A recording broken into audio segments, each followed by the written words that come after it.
Hi, I'm Kartik and this is Mastering Communications with Kartik. I'm an independent communication skills educator, a writer, author, and mental health advocate, but I've been teaching communication skills to a wide variety of people for the past 10 to 11 years. In this episode, we delve a little deeper into how most effectively to communicate the self so that you're memorable and convincing. You must have heard the expression, an idea whose time has come. Now, we all have these ideas, but unless we can represent them in a certain clear, concise manner, they amount to nothing. Communicating the self means that you represent a clearly differentiated and well-defined identity all of your own.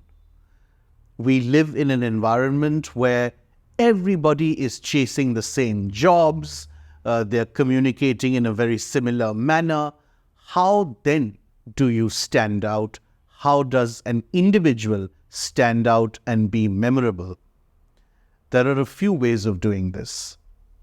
First and foremost, we need to develop a unique style, a manner of speaking and writing which is different from everybody else's.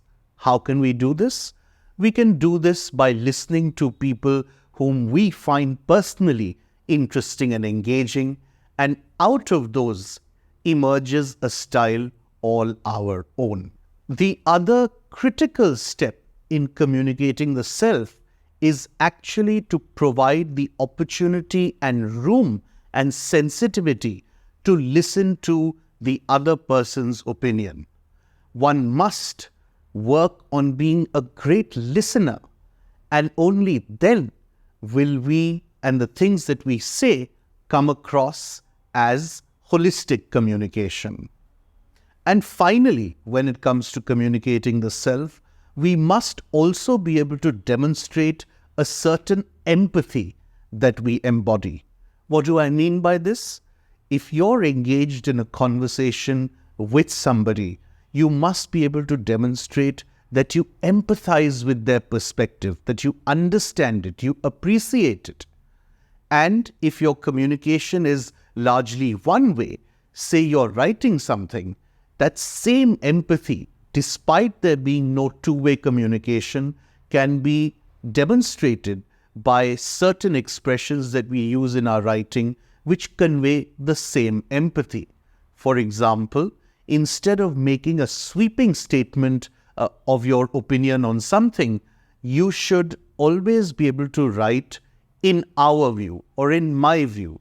That takes the burden of a sweeping statement away from that piece of writing and makes it more empathetic and understanding. I'm absolutely thrilled to share with you all that I'll be teaching a very, very thorough, detailed communication skills masterclass, which will really be the summation of all that we'll discuss in this series. All these little episodes will culminate in a wonderful and thorough masterclass that I look forward to teaching, and you can sign up for it on the Cityscope app. And I look forward to seeing you there.